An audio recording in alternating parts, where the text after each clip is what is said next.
সুত বললেন, হে সৌনক, পিতা আত্মদেব যখন বনে চলে গেলেন তখন একদিন ধুন্ধুকারী তার মাকে বেদম প্রহার করে বলল, টাকা পয়সা কোথায় রেখেছ বলো, নয়তো এক্ষুনি এই জ্বলন্ত মশাল দিয়ে পুড়িয়ে মারব। এদিকে পিতা চলে গেলেন সাধনা করার জন্য। যখন ধুন্ধুকারী নিজের পিতাকে মাতাকে অনেক মারধর করলেন, তখন কি করলেন, পিতার মনের মধ্যে চিন্তা আসলো যে আর কয়েকদিন যদি এখানে থাকি তাহলে হয়তো তার হাতে মৃত্যু হবে, না হলে আমার নিজের প্রাণ নিজেরই নিতে হবে। তার জন্য উনি অনেক চিন্তিত ছিলেন। গোকর্ণ এসে ওনাকে সন্ন্যাস গ্রহণের, বৈরাগ্য গ্রহণের উপদেশ দিলেন। এখন পিতা যাওয়ার সাথে সাথেই ধুন্ধুকারী কি করলো, নিজের মাকে বলল যে তুমি আমাকে সমস্ত টাকা পয়সা দিয়ে দাও, না হলে এই জ্বলন্ত আগুন দিয়ে তোমাকে পুড়িয়ে মারব। ওর এই ধমকানিতে ভয় পেয়ে এবং ছেলের অত্যাচারে ত্রস্ত হয়ে সেই রাতে ধুন্দুলি কুয়োর মধ্যে ঝাঁপ দিয়ে মারা গেল। পুত্রের এইরূপ ব্যবহারে ক্লিষ্ট হয়ে সহ্য করতে না পেরে উনি কি করলেন, কুয়োর মধ্যে ঝাঁপ দিয়ে নিজের প্রাণ ত্যাগ করলেন। যোগনিষ্ঠ গৌকর্ণ তীর্থযাত্রায় বেরিয়ে পড়লেন। এই ঘটনায় তার কোনো সুখ বা দুঃখ কিছুই হল না, কারণ তার কোনো শত্রুও ছিল না, মিত্রও ছিল না। গোকর্ণকে করলেন, সমস্ত কিছু শ্রবণ করলেন, করার পর উনি আর কোনো দিকে দৃষ্টিপাত করলেন না। উনি তীর্থযাত্রায় বেরিয়ে পড়লেন, কারণ ওনার কোনো শত্রুও ছিল না, ওনার কোনো মিত্রও ছিল না। উনি অনাসক্তভাবে ছিলেন। 5টি পতিতাকে নিয়ে ধুন্ধুকারী বাড়িতে বাস করতে লাগলো। সেই পতিতাদের জন্য ভোগ্যবস্তু জোগাড়ের চিন্তায় তার বুদ্ধিভ্রম হলো এবং সে নানা রকম ক্রূর কর্ম করতে লাগলো। এই যারা রমণীদের নিয়ে ধুন্ধুকারী বাস করছিল, তাদের মনের যত সব ইচ্ছা সমস্ত পূরণ করার জন্য ধুন্ধুকারী আরো বেশি খারাপ কাজ করা আরম্ভ করল। সেই কুলটারা একদিন তার কাছে অনেক গয়না চাইল। ধুন্ধুকারী তো কামে উন্মত্ত হয়েছিল, মৃত্যুর কোনো চিন্তাই কখনো তার হতো না। সেই গয়না জোগাড় করতে সে বাড়ি থেকে বেরিয়ে পড়ল। একদিন কি করলো, সেই পতিতাগণ বলল যে আমাদের গয়নাগাটির প্রয়োজন, সোনাদানার প্রয়োজন। তো ধুন্ধুকারী কি করলো, সেই সমস্ত গয়নাগাটি জমা করার জন্য আর কি করবে, সে ডাকাতি করবে, তার জন্য বেরিয়ে পড়ল। নানা জায়গা থেকে সে অনেক টাকা পয়সা চুরি করে বাড়ি নিয়ে এলো। তারপর কিছু সুন্দর কাপড় চোপড় এবং গয়নাগাটি এনে তাদের দিল। চুরি করা প্রচুর ধন সম্পত্তি দেখে একদিন রাত্রে সেই পতিতাগণ চিন্তা করল যে ধুন্ধুকারী রোজেই চুরি করে, এর ফলে একদিন না একদিন রাজার লোকেরা একে ধরে নিয়ে যাবে। এই সব ধন সম্পত্তি কেড়ে নিয়ে নিশ্চয়ই তাকে প্রাণদণ্ড দেবে। একদিন যখন সে একে মরতেই হবে, তখন এই ধন সম্পত্তির জন্য একে গোপনে হত্যা করি না কেন। ধুন্ধুকারী যে কাজ করছে, যেই রকম কাজগুলো করছে, চুরি ডাকাতি যেগুলো কাজ করছে, তার জন্য একদিন না একদিন তাকে রাজা মেরে দেবে, না হলে কোনো ধরনের অন্য যারা রয়েছেন তার শত্রু তাকে মেরে দেবে। এই পতিতাগণ জানতো, কারণ খারাপ লোকের বুদ্ধি বেশি থাকে, জানতো তার একদিন মৃত্যু হবেই। একটা কাজ করি, মৃত্যু হওয়ার পর তো রাজার হাতে যদি মৃত্যু হয়, রাজা সমস্ত ধন সম্পত্তি নিয়ে নেবে আর তাকে মৃত্যুদণ্ড দেবে। তো এর থেকে ভালো তাকে আমরাই মেরে ফেলি, মেরে সমস্ত সম্পত্তি আমরা নিয়ে এখান থেকে চলে যাব। একে খুন করে তার টাকা পয়সা সব নিয়ে আমরা কোথাও চলে যাই, এই চিন্তা করে ঘুমন্ত ধুন্ধুকারীকে দড়ি দিয়ে বেঁধে গলায় ফাঁস দিয়ে তাকে হত্যা করার চেষ্টা করলো। এতে যখন ধুন্ধুকারী মরল না, তখন তারা খুব চিন্তায় পড়ে গেল। তারা তখন মুখের মধ্যে জ্বলন্ত অঙ্গার ঢুকিয়ে দিল আগুনের জ্বালায়। তখন ছটফট করতে করতে ধুন্ধুকারীর মৃত্যু হলো। সেই পতিতাগণ ধুন্ধুকারীর দেহটাকে একটা গর্তে পুঁতে দিল। আসলে অসৎ নারীরা এরকম দুঃসাহসী হয়। তাদের এই কর্মের খবর কেউ জানতে পারল না। লোকে জিজ্ঞাসা করলে তারা বলল, আমাদের প্রিয়তম টাকা পয়সার সন্ধানে এবার দূর দেশে চলে গিয়েছে। কেউ যদি এসে জিজ্ঞাসা করতো, তারা আগে থেকেই তারা ফোন দিয়ে আটলো যে কেউ এসে জিজ্ঞাসা করলে বলবো, আমার স্বামী টাকা পয়সা রোজগার করার জন্য, ধন সম্পত্তি রোজগার করার জন্য বাইরের দেশে চলে গিয়েছে, এই বছরের মধ্যেই ফিরে আসবেন। বুদ্ধিমান মানুষের এইসব দুষ্টা নারীদের কখনো বিশ্বাস করা উচিত নয়। সে সকল মূর্খ এদের বিশ্বাস করে তাদের দুঃখ পেতে হয়। যে সকল মূর্খ এরকম নারীদের ওপর বিশ্বাস করেন, তাদের দুঃখ পেতে হয়। এদের রসাল কথা কামুকদের হৃদয়ে অমৃত রসের সঞ্চার করে, কিন্তু এদের হৃদয় শানিত ছুরির মতো তীক্ষ্ণ হয়। কাজেই এইসব নারীরা কার প্রতি আসক্ত হবে? এই কোলটারা ধুন্ধুকারীর সমস্ত সম্পত্তি হাতিয়ে নিয়ে সেখান থেকে চলে গেল। তাদের এইরকম পতি না জানি আর কতজন ছিল। এদিকে ধুন্ধুকারী নিজের কুকর্মের ফলে ভয়ঙ্কর প্রেতজনী প্রাপ্ত হলো। এই যে পাপ কর্ম করেছে, অধিক যখন পাপ করে নেয় মানুষ, তখন তার কোনোখানে ঠাঁই হয় না। তার অবশ্যমেব ভক্তব্যম, গীতাতে আছে, কৃতম কর্ম শুভাশুভম। তখন সেই ফল ভোগ করতে হয়, কোনো জায়গাতে ঠাঁই হয় না। তখন সেই সূক্ষ্ম দেহ নিয়ে মন, বুদ্ধি, চিত্ত, অহংকার সমস্ত কর্মফল নিয়ে সে এদিকে ওইদিকে ঘুরতে থাকে, প্রেত হয়ে ঘুরতে থাকে, ঝড়ের মতো আকার নিয়ে। কখনো কখনো ঝড়ের মতো কিছু উঠতে দেখা যায়, তারাই প্রেত।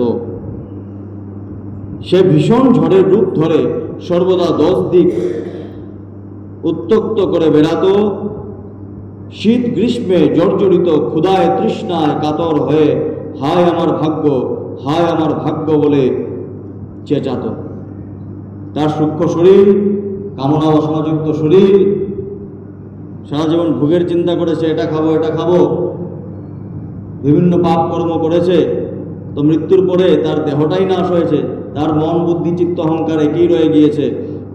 তার সমস্ত যেগুলো কামনা বাসনা ছিল, যেগুলো পাপ কর্ম ছিল, তাকে ত্রস্ত করে দিল।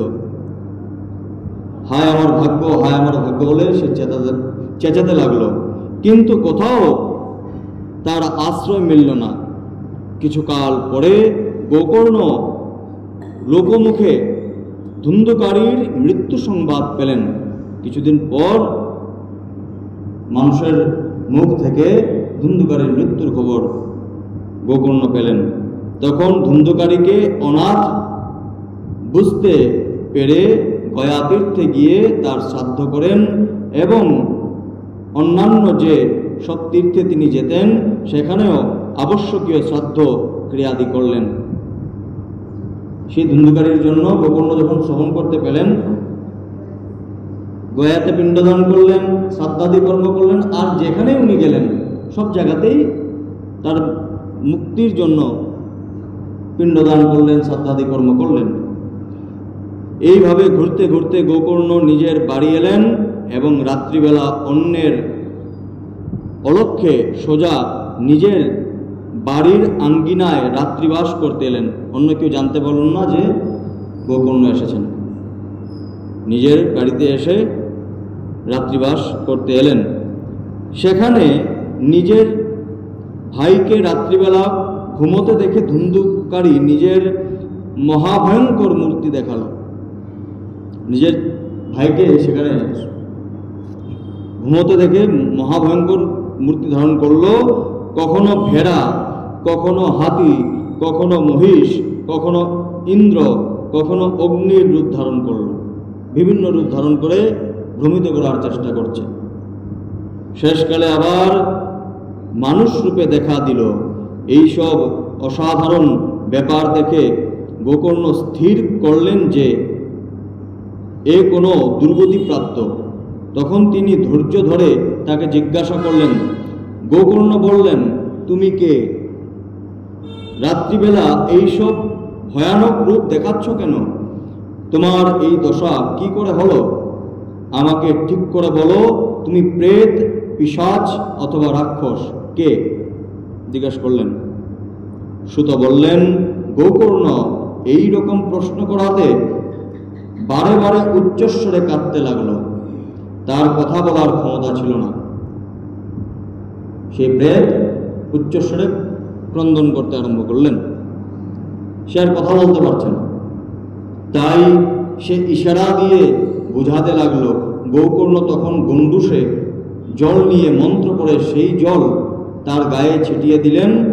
এতে তার পাপ কিছু নষ্ট হওয়াতে সে এই কথা বলতে লাগলো। প্রেত বলল, আমি তোমার ভাই, আমার নাম ধুন্ধুকারী।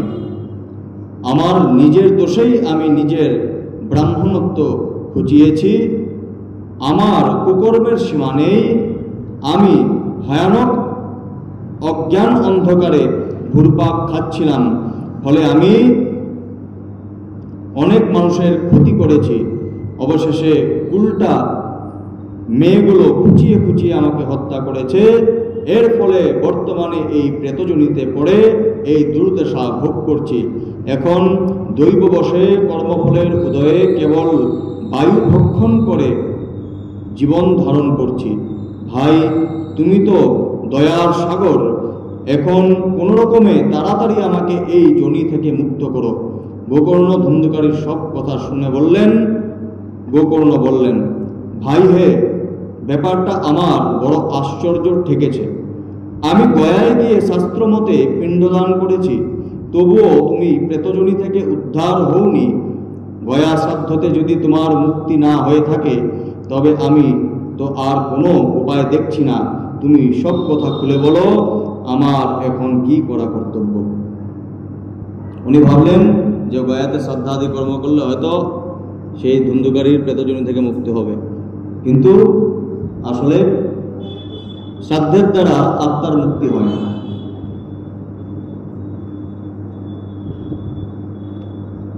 প্রেত বলল, শত গয়া শ্রাদ্ধেও আমার মুক্তি হবে না। তুমি এর অন্য কোনো উপায় করো। শ্রাদ্ধের দ্বারা যে যোনি সে প্রাপ্ত করেছে তার অল্প স্বল্প পাপ লাঘব হতে পারে, কিন্তু সে যে মুক্ত হয়ে যাবে তা কোনো কথা নেই।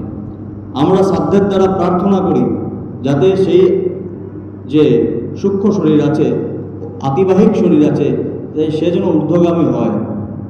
কিন্তু আসলে এটা সম্পূর্ণ নির্ভর করে তার কর্মফলের উপর। সে যদি যখন জীবিত ছিল সে যদি কর্ম না করে, তাহলে সে মুক্তিপ্রাপ্ত করতে পারবে না। ধুন্ধুকারী বলছেন, শত গয়া শ্রাদ্ধেও আমার মুক্তি হবে না। কারণ মুক্তি ব্যক্তির উপর নির্ভর করে। আমি যদি চেষ্টা করি 100 বছর না, আমি যদি 100 জন্ম নিয়ে আমি কারো শ্রাদ্ধ করিয়ে তার আত্মার মুক্তির চেষ্টা করি, তাহলে আত্মার মুক্তি হবে না। কারণ আত্মা হল নিত্য মুক্ত। যেই আত্মাকে জানতে পারলে আমরা নিজে মুক্ত হয়ে যাই, তাকে আমরা মুক্ত কিভাবে করব? আমরা একমাত্র প্রার্থনা করতে পারি সেই যে আতিবাহিক শরীর আছে, যার দ্বারা সে পাপ কর্ম করেছে, যে মন, বুদ্ধি, চিত্ত, অহংকার দিয়ে সমস্ত কর্ম করেছে, সেই কর্মফল একমাত্র তার নিজস্ব কর্মের দ্বারা খণ্ডিত হতে পারে, আর কোনো কর্মের দ্বারা খণ্ডিত হতে পারে না। আমি সম্পূর্ণ জীবন পাপ করলাম, শ্রাদ্ধ দিয়ে যদি আমার উদ্ধার হয়ে যায়, তাহলে আমরা যারা হরি ভজন করছি তা বৃথা। প্রেতের এই কথা শুনে গোকর্ণের বড় আশ্চর্য লাগলো। তিনি বলতে লাগলেন, শত গয়া শ্রাদ্ধেও যদি তোমার উদ্ধার না হয়, তবে তো তোমার উদ্ধার অসম্ভবই। আচ্ছা, এখন তো তুমি নির্ভয়ে স্বস্থানে থাকো, চিন্তা ভাবনা করে আমি তোমাকে উদ্ধারের কোনো উপায় করব। এখন তুমি যেখানে ছিলে সেখানেই থাকো, ভালো একটা জায়গাতে থাকো, আমি তোমার মুক্তির কোনো রাস্তা একটি খুঁজে বার করব। গোকর্ণের আদেশ পেয়ে ধুন্ধুকারী সেখান থেকে নিজের জায়গায় চলে গেল। এদিকে গোকর্ণ সারা রাত ধরে চিন্তা করলেন, কিন্তু কোনো উপায় খুঁজে পেলেন না। সকালবেলা সকলে তাকে বাড়িতে দেখে খুশি হয়ে তার সঙ্গে দেখা করতে এলেন। রাত্রে যে সব ঘটনা ঘটেছিল গোকর্ণ সকলকে বললেন। যারা সেখানে উপস্থিত হয়েছিলেন সবাইকে খুলে বললেন যে এইরকম ঘটনা আমার সাথে হয়েছে। তাদের মধ্যে যারা যোগনিষ্ঠ বিদ্বান জ্ঞানী বেদজ্ঞ ছিলেন তারাও অনেক শাস্ত্র বিচার করে দেখলেন, কিন্তু উদ্ধারের কোনো পথ পাওয়া গেল না। শাস্ত্র মৃত্যুর পর খুঁজে কি লাভ হবে? জন্মের আগে শাস্ত্র পড়তে হয়, জন্মের পর শাস্ত্র পড়তে হয়, যখন আমাদের জ্ঞান হবে শাস্ত্র পড়তে হয়। এই ভাগবত তো আমরা জীবিত থাকা অবস্থাতেই শ্রবণ করবো, মৃত্যুর পর শ্রবণ করে কি লাভ হবে? তখন সকলে সিদ্ধান্ত করলেন যে এই বিষয়ে সূর্যদেব যা বিধান দেবেন তাই করা উচিত। সূর্যদেব একমাত্র বিধান দিতে পারবেন, কারণ সূর্য নারায়ণ বলা হয়, উনি সাক্ষীরূপে বিরাজমান হয়ে রয়েছেন। গোকর্ণ তখন নিজের তপবলে সূর্যের গতিরুদ্ধ করে দিলেন। তারপর স্তুতি করলেন, হে ভগবান, আপনি সমগ্র জগতের সাক্ষী, আমি আপনাকে প্রণাম করছি। আপনি অনুগ্রহ করে ধুন্ধুকারীর উদ্ধারের উপায় বলুন। গোকর্ণের এই প্রার্থনা শুনে সূর্যদেব দূর থেকেই পরিষ্কারভাবে বললেন, শ্রীমদ্ ভাগবতে মুক্তি হতে পারে। সুতরাং তুমি ওর জন্য শ্রীমদ্ ভাগবতের সপ্তাহ পারায়ণ করাও। সূর্যের এই ধর্মবাক্যে সকলেই শুনতে পেলেন। সূর্য যে এই ধর্মবাক্য করলেন সকলেই শুনতে পারলেন।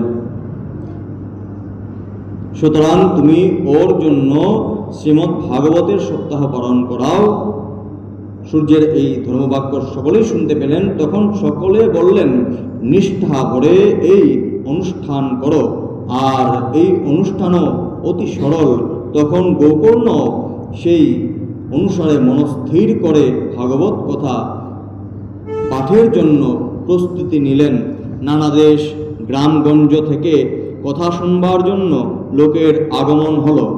অনেক পঙ্গু, অন্ধ, বৃদ্ধ, মন্দবুদ্ধি মানুষও নিজেদের পাপক্ষয়ের উদ্দেশ্যে সেখানে এসে পৌঁছালো। ফলে সেখানে এমন লোক সমাগম হলো যে তা দেখে দেবতারা পর্যন্ত আশ্চর্য হয়ে গেলেন। গোকর্ণ যখন ব্যাসাসনে বসে কথা পাঠ করতে লাগলেন তখন সেই প্রেত সেখানে এসে উপস্থিত হলো এবং বসবার জন্য এদিক ওদিক জায়গা খুঁজতে লাগলো। খুঁজতে খুঁজতে একটা সোজা করে রাখা 7 গাঁঠযুক্ত বাঁশের উপর তার নজর পড়ল। সেই বাঁশের নিচের ছিদ্রের মধ্যে ঢুকে গিয়ে সে পাঠ শ্রবণের জন্য বসে পড়ল। বায়ুরূপী হওয়াতে সে বাইরে কোথাও বসতে পারল না, তাই বাঁশের মধ্যে ঢুকে গেল। গোকর্ণর শরীর বায়ুরূপী ছিল, বাতাসের সাথে এদিকে ওদিকে যা আশা করত। আর দেখবেন যত সব লোকেরা ছিল গ্রামেগঞ্জের, সবাই কিন্তু নিজের পাপ মুক্তি করার জন্য সেখানে উপস্থিত হচ্ছিল।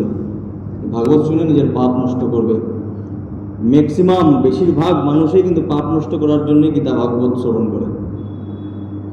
কিন্তু আসলে গীতা ভাগবত শ্রবণ আমাদের নিজের এই কর্মফল থেকে মুক্ত হওয়ার জন্য। কারণ ভগবান পাপের মধ্যেও নেই, পুণ্যের মধ্যেও নেই। একজন বৈষ্ণব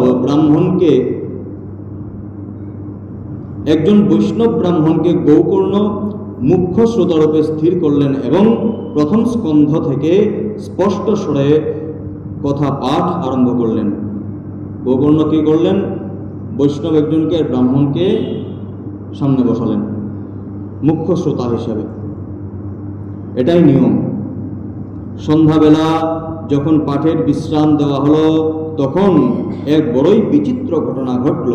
সভাস্থ সকলের সামনেই সেই বাঁশটির একটি গাঁট মটমট করে ফেটে গেল। এইভাবে দ্বিতীয় দিন সন্ধ্যাবেলায় দ্বিতীয় গাঁট ফেটে গেল, তৃতীয় দিন একই সময়ে তৃতীয় গাঁটটি ফেটে গেল। এইভাবে 7 দিনে 7টি গাঁট ভেদ করে ধুন্ধুকারী 12টি স্কন্ধ শ্রবণ করে পবিত্র হয়ে প্রেতযোনি থেকে মুক্ত হয়ে গেল এবং দিব্য রূপ ধারণ করে সকলের সামনে দেখা দিল তার নবঘন শ্যাম দেহ, পীতাম্বর ও তুলসী মালা শোভিত, মাথায় মনোহর মুকুট আর কর্ণে কমনীয় কুণ্ডল চিকচিক করছিল। নিজের ভাই গোকর্ণের সত্তর প্রণাম করে সে বলল, ভাই হে, তুমি কৃপা করে আমাকে প্রেতযোনি থেকে মুক্তি দিয়েছ।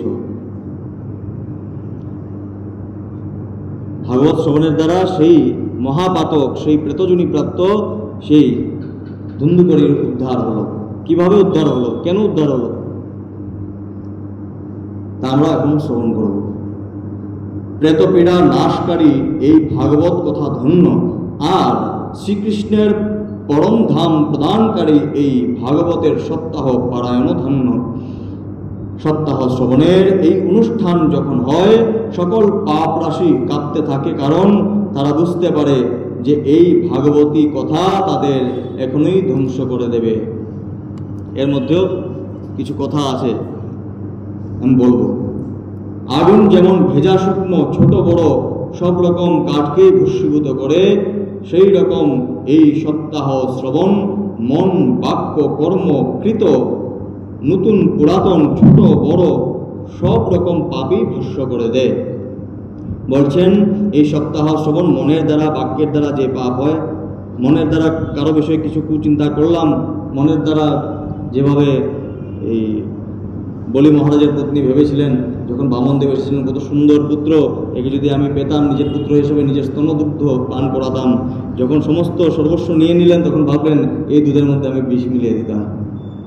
এই মনে মনে যে চিন্তা করলেন, এর দ্বারা পাপ হয়ে গেল। পতুনা রূপে জন্মগ্রহণ করলেন, মনের দ্বারা পাপ হয়। মন বাক্যের দ্বারা কাউকে কিছু কটু কথা বললাম, তার মনে দুঃখ হলো, পাপ হলো, এর দ্বারা পাপ হয়। মন বাক্য কর্মের দ্বারা নতুন পুরাতন, নতুন যা আমরা এখন করছি, পুরাতন যা আমরা আগে করেছি, ছোট বড় সব রকম পাপই ভস্ম হয়ে যায়। পণ্ডিতগণ দেবতাদের সভায় বসেছিলেন। যে ব্যক্তি ভারতবর্ষে শ্রীমদ্ ভাগবত কথা না শুনে তার জন্যই বৃথা। সত্যিই তো মোহবশে এই অনিত্য শরীরকে হৃষ্টপুষ্ট ও বলবান করে যদি ভাগবত পাঠ না শুনে, তবে সেই শরীরের কি লাভ? আমরা যদি সমস্ত কিছু থাকার পরে ভাগবত পাঠ, ভগবত গীতা শ্রবণ, শাস্ত্র শ্রবণ না করি, তাহলে দেহের কি লাভ? এই দেহ রেখেও বা কি লাভ? দেবতাদের সভায় পণ্ডিতগণ আলোচনা করছেন। অস্থি এই শরীরের কাঠামো, স্নায়ুরূপ দড়ি দিয়ে সেটা বাঁধা, তার উপরে মাংস আর রক্ত লেপে দিয়ে চামড়ার দ্বারা ঢেকে দেওয়া হয়েছে। এর প্রতি অঙ্গে দুর্গন্ধ, কারণ আসলে এত মলমূত্রের ভাণ্ড মাত্র। এই শরীরকে আমরা কখনোই শুদ্ধ করতে পারব না। যা কিছু অশুচি উৎপন্ন হচ্ছে তা আমাদের থেকে উৎপন্ন হচ্ছে। ভাবুন তো, এই পৃথিবীতে মানুষই নেই, কোনো জীব নেই, পৃথিবী কোনোদিনও নোংরা হবে না, আমাদের দ্বারাই নোংরা হয়। তো আমরা যে এই পৃথিবীকে নোংরা করছি, অপবিত্র করছি, আমাদের শরীরকে কিভাবে পবিত্র করব? পবিত্র করতে হবে মনকে। মনকে পবিত্র করলে বাইরের অপবিত্র আমাদেরকে স্পর্শ করতে পারবে না। দেখবেন হিমালয়ে বিভিন্ন স্থানে অনেক বড় বড় যোগী মহারাজরা 6 মাস 7 মাস 1 বছর 20 বছর 14 বছর ধরে ধ্যান করছে, স্নান নেই, কিছু নেই। ওনারা পবিত্র হচ্ছেন না, কারণ হৃদয়ের মধ্যে সে পরমাত্মাকে ধারণ করে রেখেছেন। বৃদ্ধাবস্থা ও নানা দুঃখের জন্য এটি পরিণামে দুঃখময় আর বিভিন্ন রোগের আশ্রয়স্থান। সদা সর্বদা কোনো না কোনো কামনায় এই শরীর পীড়িত থাকে, কখনোই তৃপ্তি নেই। এই শরীর কখনোই তৃপ্তি পায় না, এই শরীরের কখনোই শান্তি নেই। একে ধারণ করে থাকাও একটা ভারস্বরূপ।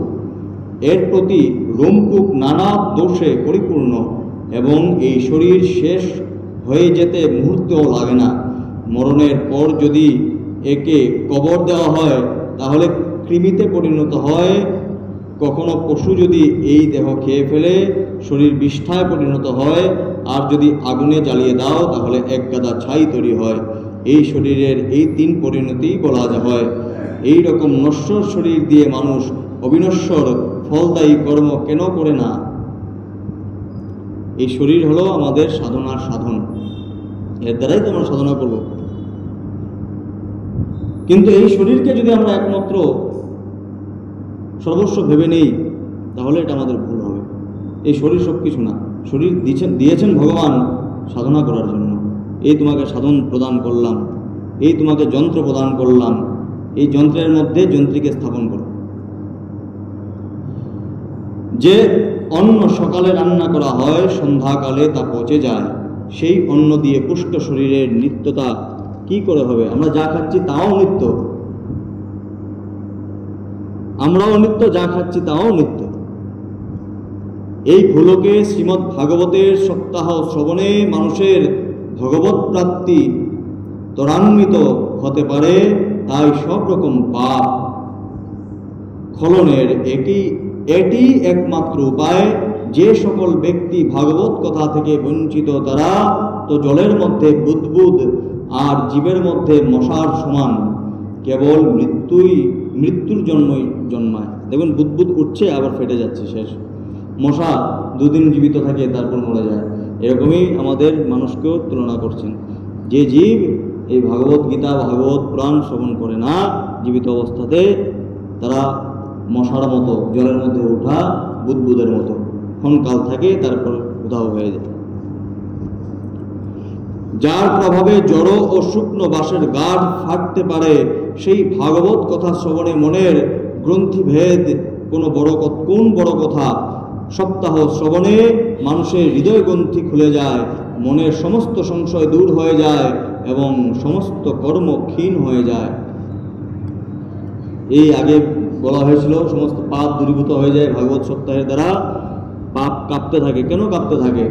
কারণ এই ভাগবত গীতা হোক ভাগবত পুরাণ হোক যখন আমরা শ্রবণ করতে থাকি হৃদয় দিয়ে মন দিয়ে যখন শ্রবণ করি, তখন আমাদের যে মন আছে তা আস্তে আস্তে শুদ্ধ হতে থাকে।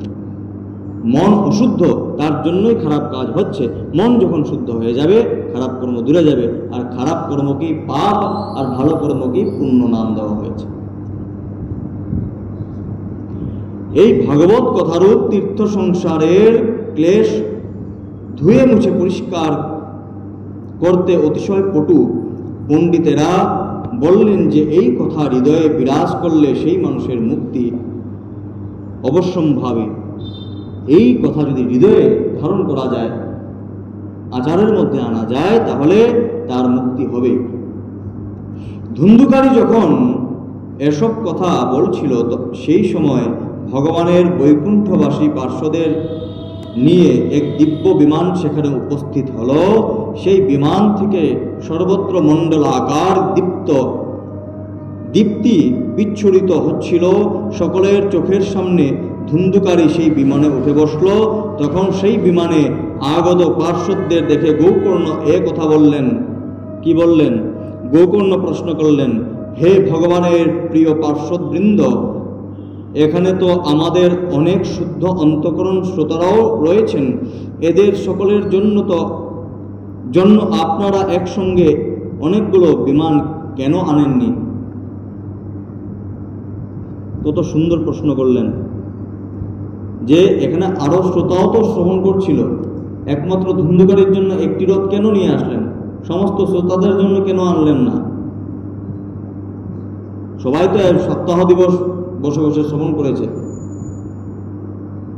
আমি তো দেখছি যে এখানে সকলেই সমানভাবে পাঠ শুনেছে, কিন্তু ফলপ্রাপ্তিতে এই রকম পার্থক্য কেন হলো এ কথা আমাকে বলুন। যখন ফল পাওয়ার সময় হলো তখন একজনই ফল পেল, ধুন্ধুকারী ফল পেল, কিন্তু বাকিরা ফল পেল না। এর মধ্যে তারতম্য হওয়ার কারণ কি? শ্রী ভগবানের সেবকগণ বললেন, হে মান্যবর, এই ফলভেদের কারণ এদের শ্রবণেরই পার্থক্য। এই ফল ভেদের যে পার্থক্য আছে তাদের শ্রবণের পার্থক্যের দ্বারা এসেছে। একথা ঠিকই যে শ্রবণ সকলেই সমানভাবে করেছেন, কিন্তু ধুন্ধুকারীর মতো কেউই মনোযোগ দিয়ে শ্রবণ করেননি। শ্রবণ সবাই করেছেন, কিন্তু ধুন্ধুকারীর মতো মনোযোগ দিয়ে শ্রবণ করেননি, মনকে যুক্ত করে শ্রবণ করেননি। সেই জন্য একসাথে শ্রবণ করলেও শ্রবণের ফলের পার্থক্য রয়েছে। এই প্রেত 7 দিন উপোস করে শ্রবণ করেছে এবং শ্রুত বিষয়গুলো এই প্রেত স্থির চিত্তে উত্তম রূপে মনন ও নিদিধ্যাসন করেছে। সে জ্ঞান দৃঢ় না হয় তা ব্যর্থ হয়ে যায়। যে জ্ঞান দৃঢ় না তা ব্যর্থ হয়ে যায়। উনি যে শ্রবণ করেছেন, সমস্ত উপোস করে শ্রবণ করেছেন, মানে কি? উপোস আমরা সারাদিন না খেয়ে বসে থাকলাম আর মনের মধ্যে খাবারের চিন্তা, সেটা উপোস না। যখন ভগবানের চিন্তা করতে করতে আমাদের খাবার দাবার ভুলে যাব, সেটাই উপাস। উনি ভাগবতের কথাতে এতই মগ্ন হয়েছেন, এতই মনোনিবেশ করেছেন যে সমস্ত আহারের কথা, সমস্ত কিছু ভুলে গিয়েছেন। একমাত্র আমার মুক্তি চাই, মুক্তির জন্য আমার ভাগবত শ্রবণ করতে হবে। একমাত্র মুক্তির আশা নিয়ে ভাগবত শ্রবণ করেছেন, তার জন্য ভাগবত ওনাকে এই ফল প্রদান করলেন। ভগবানের কাছে অন্য কিছু চাইলে ভগবান প্রদান করবেন, কিন্তু প্রদান করেই বেঁচে যাবেন, উনি সরে যাবেন। কিন্তু মুক্তি আর প্রাপ্তি যে চায়, ভগবান নিজেই তাকে কৃপা করেন, বাকি অন্যদের দিয়ে কৃপা করেন। ধন সম্পত্তি লাগবে, মা লক্ষ্মীকে বলবেন তুমি ধন সম্পত্তি দিয়ে দাও। বাহন লাগবে, যা কিছুই লাগবে, সমস্ত দেবতাগণ আছেন তাদেরকে বলবেন দিয়ে দাও। বলতেও হবে না, সমস্ত কিছু বানানোই আছে। কিন্তু মুক্তি আর প্রাপ্তি একমাত্র ভগবান দিতে পারেন, অন্য কেউ দিতে পারেন না। সেই রূপ মনোযোগ না দিলে, শ্রবণের সন্দেহ থাকলে, মন্ত্রের চিত্তের চাঞ্চল্য থাকলে জপের কোনো ফল হয় না। কি বলছেন? সেই প্রেত যেভাবে 7 দিন শ্রবণ করলেন, তিনি কি করেছেন? উত্তমভাবে মনন করেছেন, মনের দ্বারা চিন্তা করেছেন। মনের মধ্যে যেভাবে দধি মন্থন করা হয়, নবনীত প্রস্তুত করা হয়, এগুলো মন্থন করেছেন, শ্রবণ করেছেন, মন্থনও করেছেন। তারপর কি?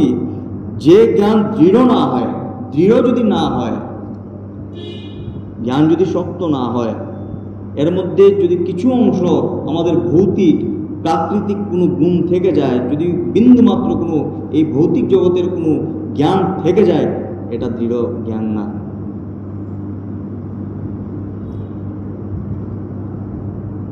সেইরূপ মনোযোগ না দিয়ে শ্রবণে সন্দেহ থাকলে, মনোযোগ দিয়ে শ্রবণ না করলে, মনে কোনো সন্দেহ থাকলে, আর চিত্তের চাঞ্চল্য থাকলে জপের কোনো ফল হয় না। আমরা যে জপ করি তারাও ফল হয় না। বৈষ্ণবহীন দেশ, অপাত্রকৃত শ্রাদ্ধান্য ভোজন, অসত্রয়ীকে প্রদত্ত দান এবং আচারহীন কুল, এসব নষ্ট হয়ে যায়। গুরুবাক্যে বিশ্বাস, নিজের দিনভাগ, মনের দুঃসমূহের উপর আধিপত্য এবং পাঠ শ্রবণের চিত্তের একাগ্রতা, এইসব নিয়ম যদি পালন করা যায়, তাহলে শ্রবণের যথার্থ ফল লাভ হয়। বলছেন যেভাবে বৈষ্ণবহীন দেশ, অপাত্রকৃত শ্রাদ্ধান্য ভোজন, আর যাকে দান দেওয়ার প্রয়োজন নেই, দানের যোগ্য অযোগ্য ব্যক্তিকে দান করা যেভাবে ব্যর্থ, যদি এই জিনিসগুলো না থাকে, সমস্ত কিছু আমাদের ব্যর্থ হয়ে যায়। কি প্রয়োজন? গুরু বাক্যের প্রতি যদি আমাদের বিশ্বাস না থাকে, ভাগবত শ্রবণের ফল হবে না। যিনি ব্যাস রয়েছেন, ওনার কথার বাক্যের মধ্যে যদি আমাদের কোনো সন্দেহ থাকে, আমাদের ফল প্রাপ্তি হবে না। তারপর কি বলছেন? যে যদি একাগ্র চিত্ত হয়ে, চিত্তকে একাগ্র করে যদি আমরা শ্রবণ করতে না পারি, তাহলে ফল প্রাপ্ত হবে না, বৃথা হয়ে যাবে। তারপর কি বলছেন? মনের দোষসমূহের উপর আধিপত্য, মনের দোষসমূহের উপর আধিপত্য না করতে পারলে, যখন প্রথম আমরা কোনো কিছু শ্রবণ করতে ব্রতী হব, দেখবেন যে সমস্ত কাজ আমরা পূর্বে করে এসেছিলাম বা করেছি, তার সমস্ত কিছু আমাদের পুনরাবৃত্তি হবে, আমাদের মনে পড়তে থাকবে। এই দোষগুলোকে আমাদেরকে কি করতে হবে? দমন করতে হবে, আধিপত্য করতে হবে। শ্রবণের চিত্তের একাগ্রতা, এইসব নিয়ম যদি পালন করা যায় তাহলে শ্রবণের যথার্থ ফল লাভ হয়। এই সব শ্রোতারা যদি পুনরায় ভাগবত পাঠ শ্রবণ করে তবে এরা সকলেই নিশ্চিতভাবে বৈকুণ্ঠ গতি লাভ করবে। এই সমস্ত যদি ওনারা মনের মধ্যে রেখে, মস্তিষ্কের মধ্যে রেখে যদি আবার পুনরায় শ্রবণ করে তাহলে তাদের মুক্তি হবে। এটার দ্বারা আমরাও শিক্ষা পাই যে আমাদের কিভাবে শ্রবণ করতে হবে। আর হে গোকর্ণ, আপনাকে তো স্বয়ং ভগবান এসে গোলকধামে নিয়ে যাবেন। বলছেন আপনি তো এতজন ব্যক্তির মুক্তি সাধনের চিন্তা করছেন। দেখুন, উনি তো ভাবতে পারতেন আমার ভাই এখানে মুক্তি হয়ে গেছে, আমার কি আর দরকার কি, বাকি সকল শ্রোতা চলে যাবেন। কিন্তু উনি ভাবলেন যে একজনের কেন হয়েছে, সবার কেন হয়নি। ওনার মনের মধ্যে যে ভাব যে সবাই শুনেছে, সবার তো ফল পাওয়ার দরকার, এই যে ওনার হৃদয়ের মধ্যে প্রেম আছে সকলের প্রতি, সকল জীবের প্রতি, এই প্রেমই তো ভগবান গ্রহণ করেন। বলছেন যে ভগবান শ্রীকৃষ্ণ নিজে এসে তোমাকে নিয়ে যাবে, পার্শ্বদ পাঠাবে না। এখানে তো ধুমধুকারীকে নেওয়ার জন্য পার্শ্বদ এসেছেন, তোমাকে পার্শ্বদ নিতে আসবেন না, স্বয়ং ভগবান এসে নিয়ে যাবেন। এই কথা বলে সেই পার্শ্বদগণ হরিকীর্তন করতে করতে বৈকুণ্ঠ ধামে চলে গেলেন। শ্রাবণ মাসে গোকর্ণ আবার ওই রকম ভাবে সপ্তাহ ব্যাপী পাঠ করেন এবং সেই শ্রোতারা আবার সেই পাঠ শ্রবণ করেন। হে নারদ, এই পাঠের শেষে যা কিছু হয়েছিল সেসব শুনুন। ভক্তবৃন্দে পরিপূর্ণ বিমান নিয়ে ভগবান সেখানে আবির্ভূত হন। সব দিক থেকে খুব জয় জয়কার ও নমস্কার জ্ঞাপক ধ্বনি উঠতে লাগল। ভগবান স্বয়ং আনন্দিত হয়ে নিজের পাঞ্চজন্য শঙ্খধ্বনি করতে লাগলেন এবং গোকর্ণকে বুকে জড়িয়ে নিজের সদৃশ করে নিলেন। নিতাই গৌর হরিবল। নিজের হৃদয়ের মধ্যে গোকর্ণকে মিলিয়ে দিলেন, নিজের মতো করে দিলেন। ক্ষণকাল মধ্যেই তিনি অন্য সব শ্রোতাদের নবঘন শ্যাম, রেশমি পীতাম্বরধারী এবং ক্রীট কুণ্ডল শোভিত করে দিলেন। সেই গ্রামে কুকুর ও চণ্ডাল পর্যন্ত যত জীব ছিল তারা সকলেই গোকর্ণের কৃপায় বিমানে জায়গা পেল। ভগবানের কৃপা যখন হয় ভক্তদের, দেখুন এখানে বলা যেতে পারে, প্রশ্ন আসতে পারে যেখানে কুকুর বিড়াল তো শ্রবণ করেছে, তাদের তো আর আমাদের মতো মানুষের মতো বুদ্ধি নেই, তাদের তো আমাদের মতো শ্রবণ করার শক্তি নেই। কিন্তু শাস্ত্রের মধ্যে একটা কথা আছে, এই যেমন আমরা দেখতে পাই এই গজেন্দ্র মুক্ত হয়েছিল, ভগবান নিজে এসে মুক্ত করেছেন। ভগবানের কথা যদি কোনো জীব, কোনো পশু শ্রবণ করেন, কীর্তন শ্রবণ করে, তাদেরও সেই ফল প্রাপ্তি হয়। আর ভগবানের পরম পার্শ্বদ, পরম প্রেমী ভক্ত গোকর্ণ নিজের শ্রীমুখে সেই পাঠ সবাইকে শ্রবণ করিয়েছেন। ওনার যে অমৃত যে বাণী আছে তার দ্বারাই সেখানে সকল জীবের কল্যাণ হয়। তো আজকের পাঠের বিশ্রাম এখানেই দিলাম, পরবর্তীতে আমরা আবার শ্রবণ করব। শ্রীমদ্ভাগবত প্রেমানন্দে নিতাই গৌর হরি হরি बोल बोल हरि मधुर प्रेम ध्वनि कहो श्री राधे कृष्ण बोले प्रभु निताई चैतन्य अद्वैत श्रीमती राधा रानी की, श्री कृष्णचंद्र भगवान की, राधा गोविंद की, वृंदा महारानी की, श्रीमद् भागवत महापुराण की, हरिनाम संकीर्तन की, गायक वादक की, उपस्थित सारे भक्त वृंदों की बोलो प्रेम से जय जय श्री राधे श्याम।